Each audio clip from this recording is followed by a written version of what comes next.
감기기를 원하는 마음으로다가 이렇게 산책하고 이렇게 기도하는 그런 장소 중에 한 곳인데, 한 달 3, 4주 전쯤에 거길 갔더니요, 사람들 행적이 많이 지나가는 곳인데 저기에 둥지를 주고는 저기에 새가 알을 붓기 시작하는 것을 본 거예요. 저 새는 정확하게 얘기하면 우리 벤슨파크에 나가면 지난주에도 봤고 지지난주에도 벤슨파크 나갈 때마다 매일 많이 보는 그 기러기 새 있지 않습니까? 정확하게는 캐나다 기러기라고 해가지고 미국 말로는 캐나다 블루즈라고 하는 캐나다 블루즈, 캐나다 기러기라 해가지고 노란 저 색깔에다 얼굴 시커멓고 이렇게 하얀 반점되어 있는 바로 그 캐나다 블루즈. 오버팩에 가도 많이 앉아있고요, 많이 다니고요, 어디 가나 미국 공원 가면 가장 많이 볼 수 있는 새. 그래서 여러분들이 산책하실 때, 약간, 초록초록하게 새똥들 밟게 되는 그 새똥의 주인공이 바로 저 새인데, 캐나다 기러기가, 어미 기러기가 지금 알을 품고 있는 그 장면의 사진입니다. 처음에 3주 전인가요? 처음에 저도 이런 걸 처음 봤어요. 이렇게 새가 둥지를 주고 알을 품는 거, 닭장에서 이렇게 키우는 이런 거 말고 야생에서 이런 새는 제가 처음 봤는데요. 그때는요, 어미 기러기가 토실토실했었습니다. 아주 시렸어요. 배도 영양분이 가득해가지고 배도 이렇게 나오고 아주 윤기도 흐르고 얼굴에도 생기가 있었는데 그 새가요. 제가 가장 최근에 지난 월요일에 갔었을 때 바로 요 장소 그대로 그러니까 3주 내리 이 장소에서 그대로 있는 이 새를 봤는데 3주가 흐른 다음에는요 홀쭉해졌어요. 어미새 홀쭉해졌고요. 어쩌면 그 자리를 이렇게 떠나지 않습니까? 제가 조금 연구를 했습니다. 카나다 기러기는 어떻게 새끼를 부화하는가라고 하는 것을 이렇게 제가 모르니까 알아봤더니 대개 이 새는 부화하는데 시간이 알을 품고 부화하는데 24일에서 28일 정도를 갖다가 품어야지 이 새끼가 나온답니다. 근데 그 기간 동안에 거기를 떠나지 않고 대소변은 어떻게 보는지 모르겠어요. 먹는 문제는 어떻게 해결하는지 모르겠지만 떠나지 않고 저 자리를 지키니까 어미가 홀쭉해지는 거예요. 대개 알을 낳게 되면 이 새는요, 알을 낳게 되면 알을 2개에서 9개 정도, 보편적으로 이 새는 알을 한 5개 정도 낳는 그런 새라고 하는데 그게 캐나다 기러기의 이 특성이라고 하는데 아까 김정숙 권사님은 뭐 영역이 뛰어나서 그런지 처음부터 저 오리 알 아닙니까? 라고 하는데 저는 알은 안 보여요. 새는 보이는데 알은 안 보여요. 그래서 저는 저 속에 지금 알이 몇 개가 있는지는 아직은 모르겠어요. 그런데 우리 김 권사님 보이시죠? 이게 오리알이라고 그랬으니까 대개는 2개에서 9개인데 5개 정도가 보편적이라고 하는데 얼마가 있는지는 모르지만요. 여러분 직접 보니까 책에서 보는 거랑 영화에서 보는 거랑 정말 느낌이 다르더라고요. 여러분도 제가 직접 찍은 이 사진을 보면 여러분도 28일 거의 한 달인데 물론 우리는 임신을 더 오래 하지만은 다 활동하면서 할 거 하면서도 그 품속에 자녀를 두는데 이 어미는요, 한 달 동안 올스톱, 모든 곳이 스톱되어가지고, 비가 오나, 추우나 더우나, 낮과 밤을 그 새끼를 품고 지키는 사랑의 둥지를 보게 되는 거예요. 새도 보이지만은, 알을 품고 있는 어미새도 보이지만은, 저기에 희생이 있고, 저기에 새끼 알에 대한 보호가 있고 헌신이 있고 애정이 결국은 쿵탕쿵탕 세라 같은 생명의 박동을 치게 하는 그 역사를 가족이 한다라고 하는 3주를 통해서 이 과정을 보면서 제가 얼마나 큰 자연 속에 있는 놀라운 창조적 하나님의 능력과 저 미물 우리가 공원만 가도 널려져 있는 것이 저석이기 때문에 때로는 여러분 가운데서 저 기러기는 이렇게 많이 귀찮게 그런 분들이 혹 이 자리에 계실지 모르겠는데요. 저렇게 우리 눈에 흔하게 보이는 저 생명도요. 저렇게 어렵고 소중하게 만들어지고 태어나더라는 것, 저렇게 귀하게 보호받는다라고 하는 것, 그것을 우리는 보게 된다는 사실입니다. 캐나다 기록이라고 하는 더 특정한 새만 저렇게 특별한 꿈을 들여서 특별하게 새끼를 부화시키는 것이 아니라 공중에 나는 새들 대부분이 저렇게 해서 세상을 만나고 저렇게 해서 새로운 생명의 세대를 태어나게 하고 길러 나가게 한다는 사실입니다. 공중에 나는 그 많은 새들도 저렇게 귀하고 저렇게 보호받으면서 저렇게 자라고 태어나는데요.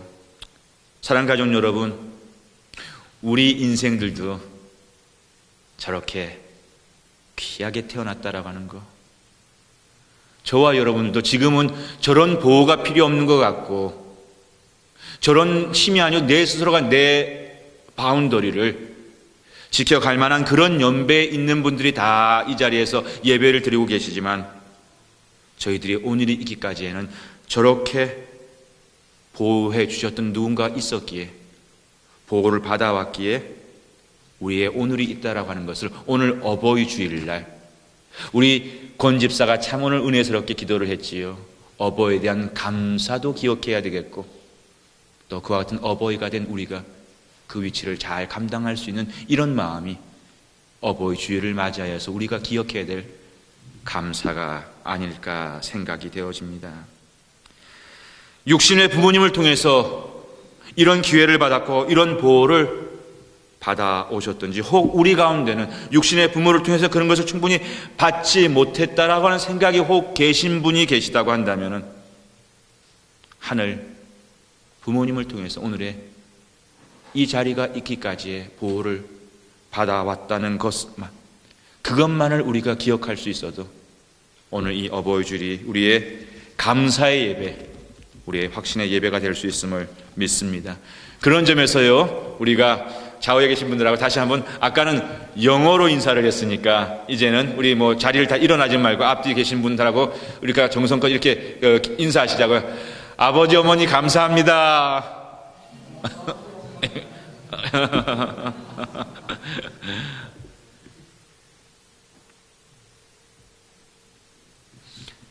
나 실제 괴로움 다 잊으시고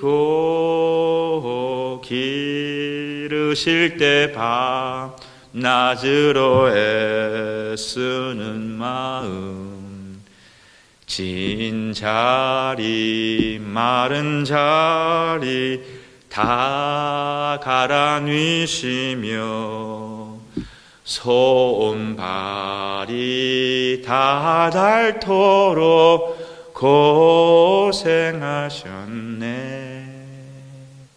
참 어머니를 생각하고 부모님을 생각하면 우리 한국 사람들은 사실이 그렇고요.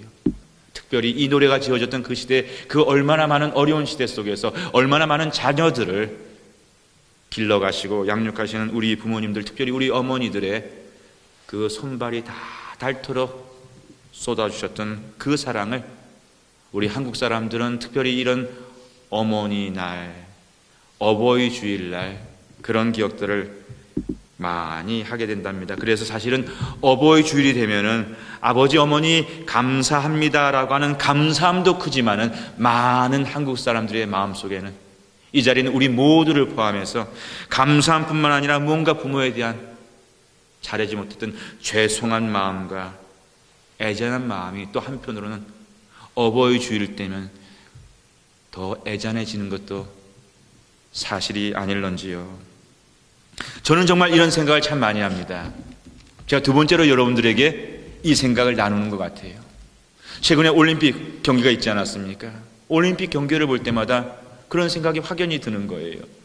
서양 선수들이 메달을 받을 때 그들이 보여주는 행동하고 우리 한국 선수들이 메달을 받았을 때 우리 한국 선수들이 메달을 받았던 기쁨을 나누는 방식이 참 많이 다른 것을 보게 됩니다. 왜 이렇게 많이 다를까? 서양 선수들이 그 메달의 승리의 기쁨, 뭐 동메달, 금메달, 은메달 이렇게 할 때 그들은 되게 이렇게 즐거워해요. 기뻐해요. 근데 우리 선수들의 그 메달을 받을 때 보게 되면 대개는 감격이지만은 울어요. 울어.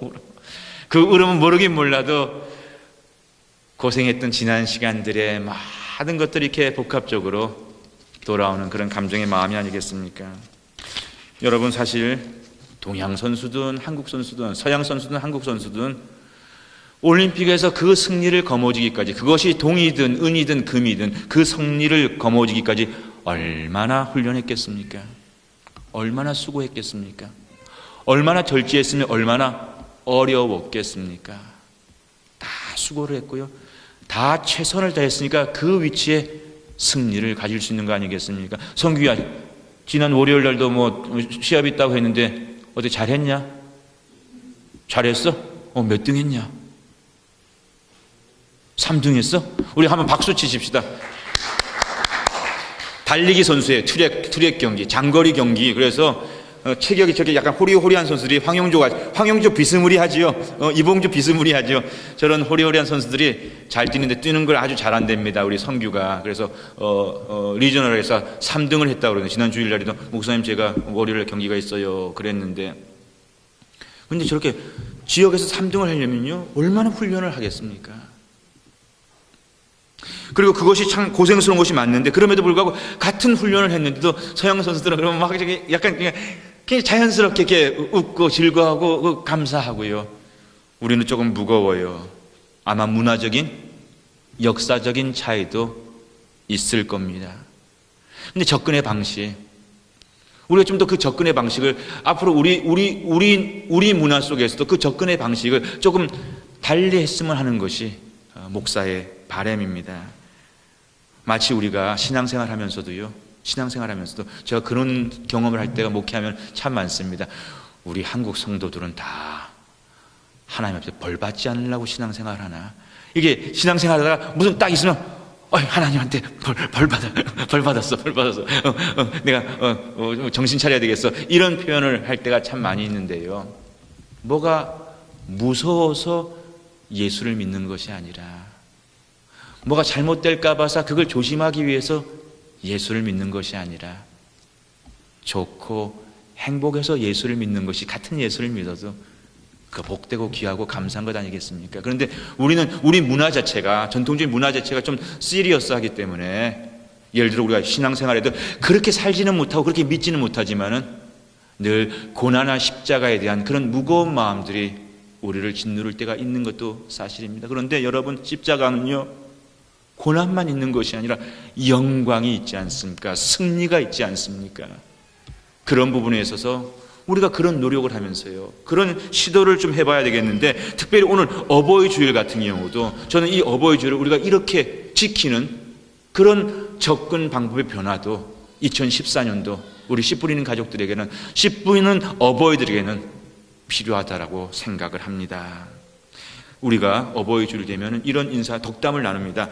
고생 많으셨어요. 아이들 키우시느라고 수고 많이 하셨습니다. 수고 많이 하셨습니다. 감사합니다. 그런데 이렇게만 표현하는 것이 아니라, 한번 오늘 우리 어버이들 스스로가요, 이런 인사도 나누고 이런 기억을 떠올리려고 하는 그런 기회로 오늘 주일을 삼으면 어떻겠습니까?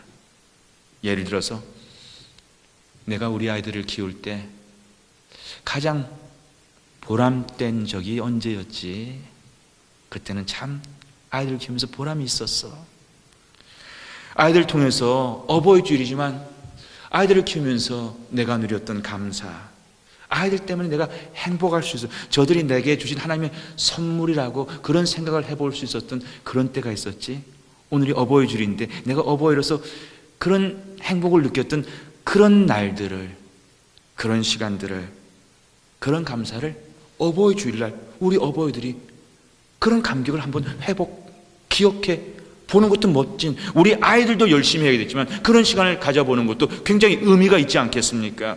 매번 어버이 주일 때 부모들한테 잘합시다라고 하니까 교과서적인 이런 얘기만 하는 것이 아니라, 어버이 주일날 또 그런 얘기를 하면서 우리의 정서 속에서는요, 항상 어버이 주일날 한국 사람들한테는 이런 마음이 분명히 있어요.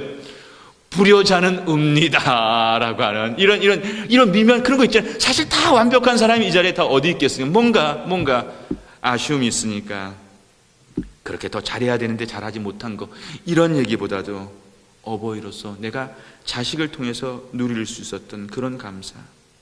왜 그게 중요한지 아십니까? 오늘 본문 우리 한 절 읽었습니다. 굉장히 특별한 본문 한 절을 읽었습니다.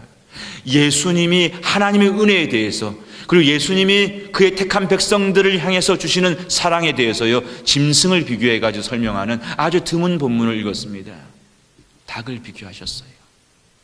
근데 오늘 권사님 점심에 닭이 나옵니까? 오늘 점심에 닭이 나와요? 아닙니까?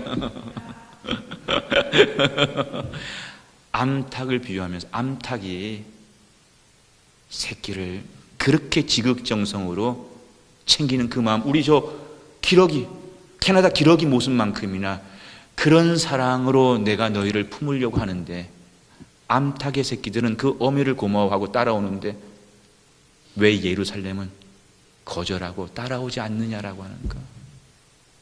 왜 거절하고 따라오지 않느냐라고 하는가?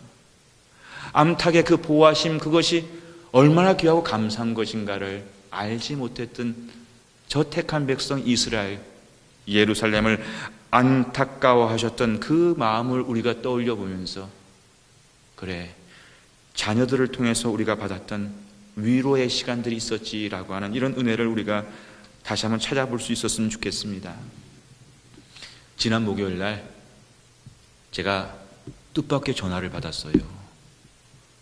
십수년 동안 그렇게 연락이 자주 닿지 않았던,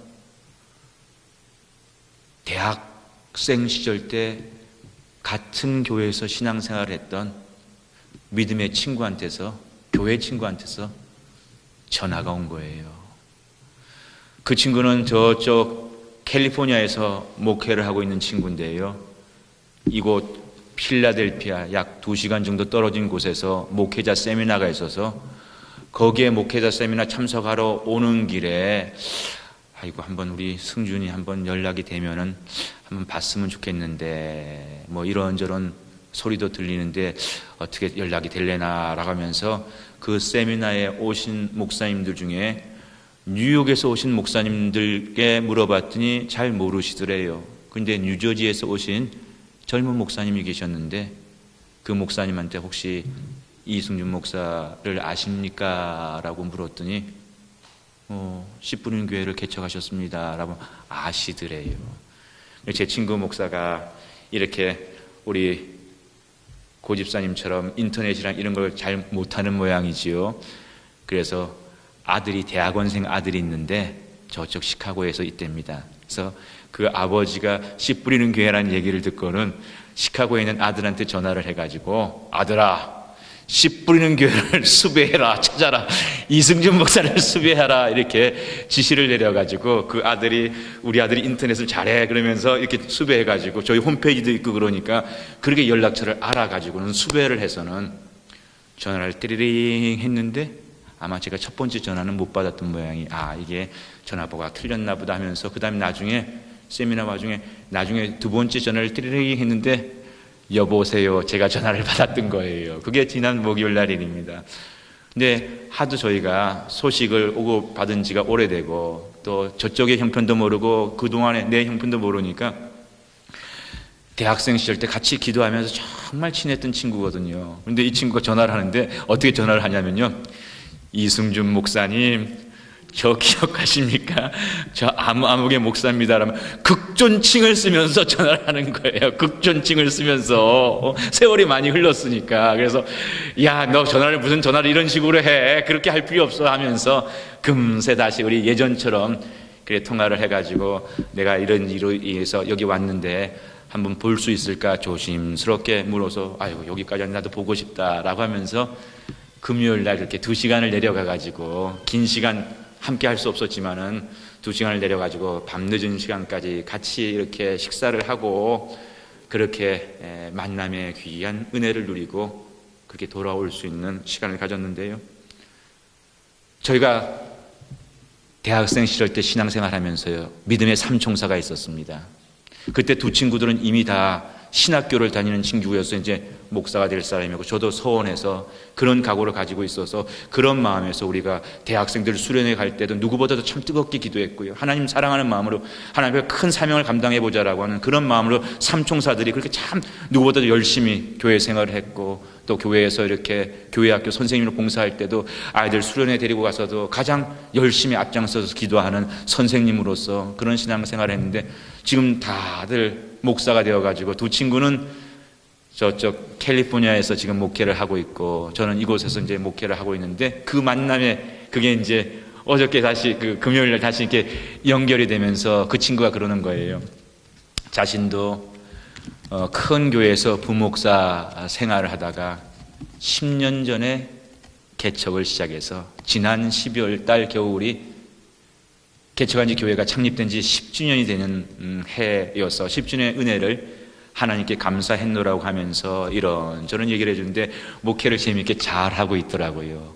부러워할 만큼 이렇게 단단한 목회를 교인들 사랑받으면서 이게 목회를 잘하고 있어. 제가 I'm happy for you. 아이고 친구야 정말 잘됐다. 좋은 얘기를 많이 듣고 오니까 얼마나 제가 고맙고 얼마나 감사했는지 몰라요.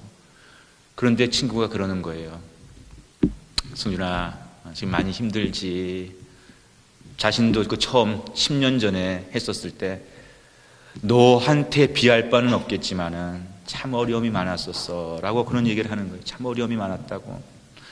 정말 사람들에 대한 배신도 참 많았었고 실망도 참 많았었고, 이게 정말 될 수 있는 목회인가라고 하는 그런 불안함과, 목회 이게 마지막은 아닌지, 자기 인생의 마지막은 아닌지라고 하는 그런 두려움 때문에 굉장히 어려웠던 그런 시간들이 많았노라고 하는 그런 정말 친구로서 진심 어린 자기의 그 시절의 그 아픈 얘기들도 같이 나누면서 이런 시간을 보낼 수 있었는데, 그때 제 친구가 이런 얘기를 하는 거예요.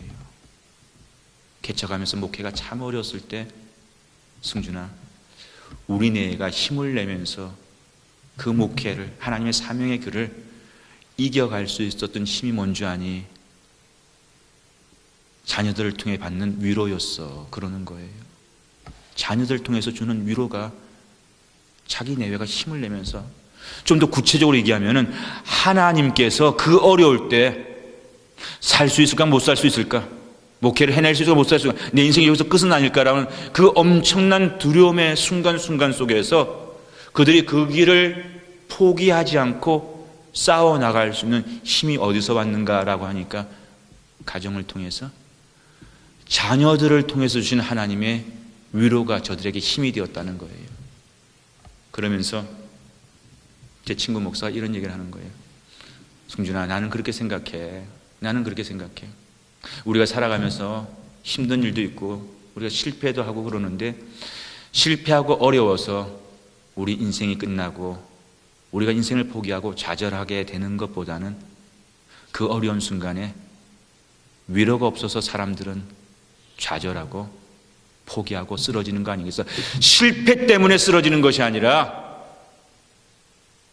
위로가 없기 때문에, 그 한 사람의 위로가 없기 때문에 우리가 쓰러지고 포기하고 좌절하는 것이 아닐까라고 하면서, 하나님이 주신 위로를 통해서, 자식을 통해서 주신 위로를 통해서 오늘날 이렇게 하나님께 영광 돌릴 수 있는, 어디에 내세워도 이렇게 당당한 그런 목회자의 길을 가고 있는 그런 간증의 얘기를 들으면서 제가 참 사실 은혜를 많이 받았습니다. 그러면서 시간이 짧으니까 많은 얘기를 몇십 년 만에 만나가지고 다 할 수는 없었지만은, 한 가지 자랑 겸 자기가 받았던 은혜를 간증하는데 그게 참 이렇게 감동이 오더라고요. 오늘 우리 어버이들에게 그런 같은 위로가 필요하잖아요. 오늘 제 친구가 받았던 그 위로의 간증 한 토막을 오늘 이 시간 특별히 어버이 주일날, 아름다운 날 나누기를 원하는 것입니다. 가장 목회가 어려웠을 때, 개척 시작하고 나서 제일 힘들 때, 함께 힘이 되어주겠다고 이렇게 했다가 그 과정 속에서 자꾸만 이게 어려워지고 이러면서 정말로 이 목회가 정말 안 되지는 않는가, 내 잘못 길을 가는 것은 아닌가라고 하는 이런 어렵고, 생활도 어렵고, 이런데 하루는 8학년 된 첫째 아이가요, 학교를 다녀와가지고 가방을 이렇게 하면서 아버지한테 그러던 거예요. 아빠, 이번 여름에 우리 휴가 갈 거지? 여름 휴가 갈 거지? 친구들은 다 유럽 간대. 친구들은 다 우리 이진욱 집사님 저 집처럼 친구들은 다 유럽 간다는데 우리는 유럽은 못 가더라도 하와이, 캘리포니아니까 하와이는 갈 거지? 그러면서 다 큰 소리를 치더라는 거예요. 뭔가 뾰족해가 아이들 뭔가가 지금 스트레스를 받고 뾰족했던 거예요. 부모가 그렇게 힘들 때는 아이들에게도 뭔가가 영향이 있었겠죠. 친구들은 다 가는데 우리도 갈 거지? 8학년짜리가, 그것도 8학년짜리가 2학년짜리 뭐 1학년짜리가 아니라. 그런데 참 이 아버지가 지혜로웠던 것 같아요.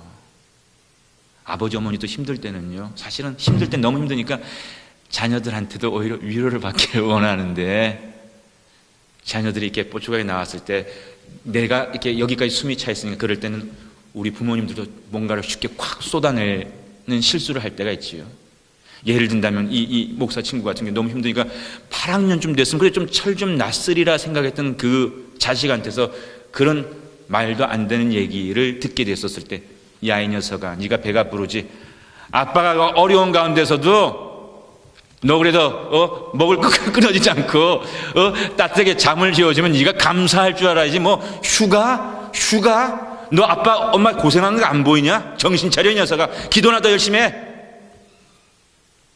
그랬으면 더 이게 더 이렇게 어려워질 수도 있었을 텐데, 그 아빠가요, 말도 안 되는 소리라는 자식의 그 얘기를 듣고 아빠가 그래, 씁쓸하게 그래 그러면서 그래 보자라고 하면서 아이의 얘기에 대해서 이놈의 자식아 혼내면서 뭐 이 녀석 정신 차려 이런 얘기 없이 일단 아이의 그 울퉁불퉁한 마음을 아빠가 일단은 들어줬답니다. 그리고 아빠가 어떻게 했는지 아십니까 여러분? 속상하지 않았겠습니까? 아들한테서 안 그래도 힘든데 아들한테 못해주는 거 뻔히 아는 그런 얘기를 아들한테 들으면서 못해줄 수밖에 없는 아버지 어머니 마음들 여러분 아시잖아요. 그래서 하나님 앞에 가서 기도를 했답니다. 하나님, 내 이 어려운 마음을 위로해 주십시오.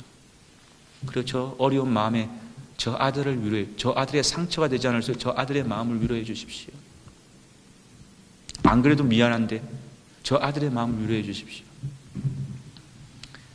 그리고 시간이 가면서 아버지는 아들한테 그래 하와이라도 가보자 말을 할 수 있는, 지금 형편이고 되지도 않는데, 그렇게 묘하게 시간이 흘러가는 가운데 이 8학년짜리 아이한테서 학교에서 장문 숙제, 에세이 숙제가 나왔는데, 프로젝트가 나왔는데, 그 숙제가 뭐냐면은요, 아일랜드에 관해서 뭘 글을 쓰는 프로젝트가 나왔답니다. 우리 제주도 섬 있잖아요. 섬에 관해서 글을 쓰는 그런 숙제가 나왔다는 거예요. 근데 이 아이가 하루는 집에서 텔레비 보는데, 송규랑은 알레나 그 미국의 그 토크쇼 가운데 엘렌 쇼라고 하는 거 허집사 알아요? 유명한 여자 그 앵커 있잖아요. 쇼 호스트 엘렌이라고 해가지고 바로 얼마 전에도 아카데미상 시상할 때 사회자를 받은 유명한 여성 그 쇼 캐스터가 있거든요. 그 엘렌 쇼를 갖다가 애가 그걸 딱 학교 갔다 보고 나서는 걔가 섬에 대한 글을 썼는데, 제주도를 쓴다든지 뭐 버뮤다를 쓴다든지 뭐 카리비안 무슨 섬을 쓴다 이런 걸 쓰는 것이, 진짜 섬을 하와이라든지 진짜 섬을 쓰는 것이 아니라 엘렌이라고 하는 사회자, 여자 사회자 이름의 섬 얘기를 쓴 거예요. 이 아들이, 8학년짜리 아들이. 그러니까 아이디어가 기가 막히죠. 이걸 학교에 제출했더니 학교 장문 선생님이요, 감동을 받았대요. 근데 여기까지는 학생들이 이렇게 글 잘 쓰면 글 잘 쓰는 글 나올 수 있죠. 근데 이 선생님이 감동을 받아가지고 이 선생님이요, 거기서 머물지 않고 엘렌 쇼 그 방송국에다가 이 친구 아들의 글을 갖다 방송국에 보냈는데, 그러고 난 다음에 정명원 집사님 무슨 일이 일어났습니까? 이야, 기도 많이 하고 오늘 예배 나오셨네. 방송국에서 얼마 뒤에요, 방송국에서 연락이 왔어요. 리무진을 보낼 테니까 학생하고 엄마하고 선생님하고 방송국에 나와주세요. 스튜디오에 나와달라고 해가지고 이 사람들이 리무진을 타고 방송국에 출연해가지고 스튜디오에서 그거 하고 난 다음에요, 마지막 그 프로의 마지막 15분의 주인공이 되어가지고요, 주인공이 되어서 그 방송국, 그 유명한 방송국에 이 그 글 쓴 얘기며 선생님이 막 이렇게 얘기하고 난 다음에 그 엘렌 그 사회자가요, 이 친구네 아이와 엄마한테 선물을 줬다는 거예요. 그 현장에서.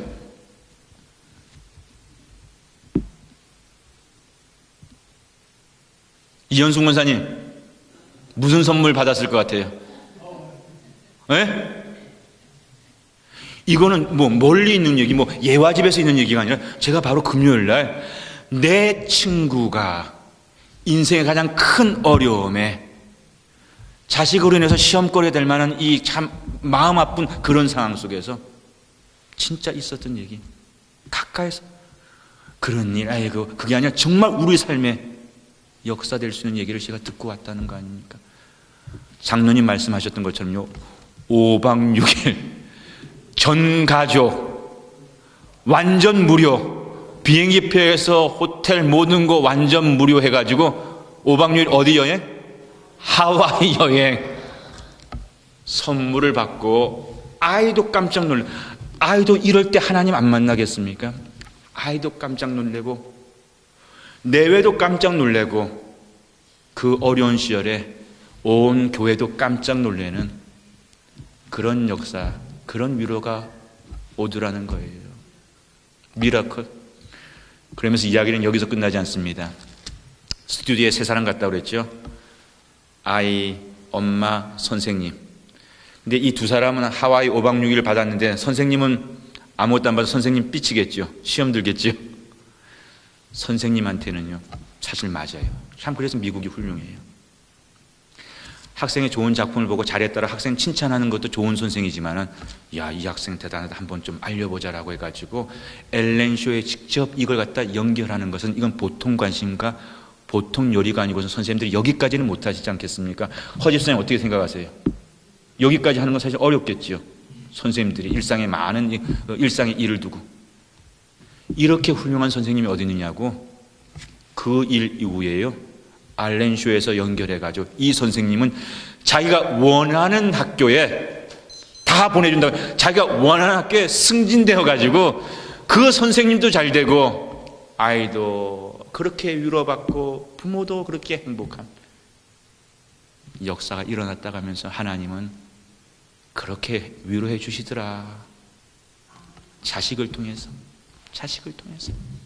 여러분 지금 자식 가지고 기도하는 분 이 자리에 많은 분들 있다는 걸 저는 알고 있습니다. 어버이 주일날 정말 우리가 많은 것이 필요하지만 어버이 주일날 우리 자녀들이 더 효도해야 되고, 우리가 자식된 도리에 있다면 우리도 또 잘해야 되겠지만 오늘 우리 어버이들에게도 위로가 많이 필요한 것 같아요.